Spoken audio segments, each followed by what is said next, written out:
Mga pangakong napapako mula sa mga sinungaling na politiko. Halina at tuldukan ito ngayong buwan ng Mayo sa ating pag-ibig. Dahil sa dulo, bawal ang kakamot-kamot sa katanungan. Harap-harap ang iaabot, sinong pinili. Pag ang tinta ay humalik sa daliring siyang ginamit at nagturong na wala ay maibalik. Dapat alam natin ang tama, ba't di natin ginagawa? Paulit-ulit na lang na ito ang bagong simula. Simula ng simula, bakit walang natatapos? Atras sa pati, lagi pudpud ng swelas ng sapatos. Ilang beses na nga ako, ilang beses na ba ako? Ba't di natin subukan at tulungan at umako? Bumahagi sa bigat na matagal na nating pasan. Pag tayo'y nagsama-sama, lahat ay malalampasan. May mas maayos na bukas para sa ating mga anak. Ang unang hakbang ay piliin ang tamang nakatatak na pangalan sa balota. Huwag na tayong magpautol na sa atin ang kapangyarihan. Pag tayo ang kumibo, nagigigil mong itigil ang pagsisi sa sutil na nasa pwestong di ka nakilala kang magsiningil sa lahat ng kanyang pangakong patagal ng patagal. Kung di tayo kumbinsido, wag na natin dahil aalala. sa dulo, bawal ang kakamot-kamot sa katanungan. Harap-harap ang iabot, sinong pinili.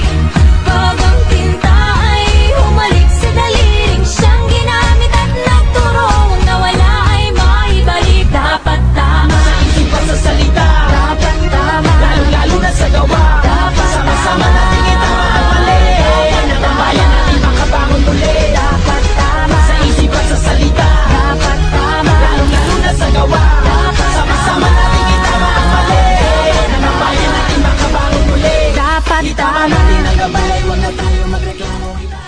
Anong mga programa niyo ang makakatulong sa katulad naming mga nakatira sa lansangan?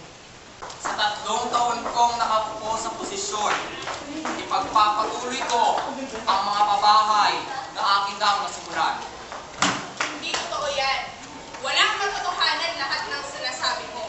Dahil kung totoo lahat ng sinasabi mo, nasan na ang mga pabahay na hinihingi ng mga mamamayan? Wala kang alam sa mga nagawang proyekto ng administrasyon ko. Isa lamang yung dog attack ng mga oposisyon upang patumbahin ang aking Ngunit administrasyon. responsibilidad mong tugunan ang pangangailangan nila. Huwag kang puro salita. Hindi lahat, nakikita mo, marami na ako mga pinapagawang bahay para sa kanila, na mga pabibigay sa kanila. Tayo magreklamo, itaas sa kamay ng gusto ng pag-asenso. Malikat na magkakapay, hindi tayo susuko. Malakas na boses, sabay-sabay marami. Tama natin ang gabay, huwag na tayo magreklamo. Itaas sa kamay ng gusto ng pag-asenso. Malikat na magkakapay, hindi tayo susuko.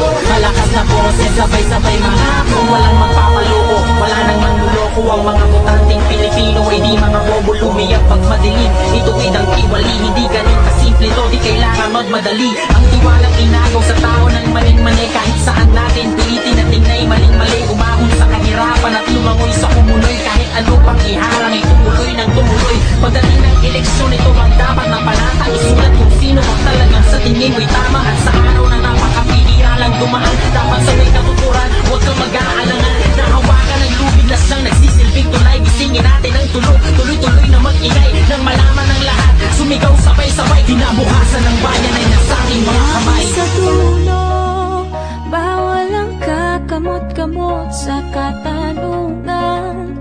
Harap-harap ang iaabot, sinong pinili.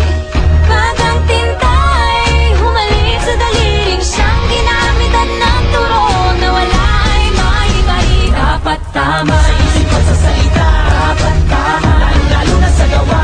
Sama-sama natin itama ang mali. Yan ang bayan natin makabangon muli. dapat tama, Sa isip at sa salita, dapat tama, lalo na sa gawa. Sama-sama natin itama ang mali. Yan ang bayan natin makabangon muli. dapat tama. Maraming salamat sa inyong mga boto. Dahil dito, mauumpisahan na natin ang pagbabago.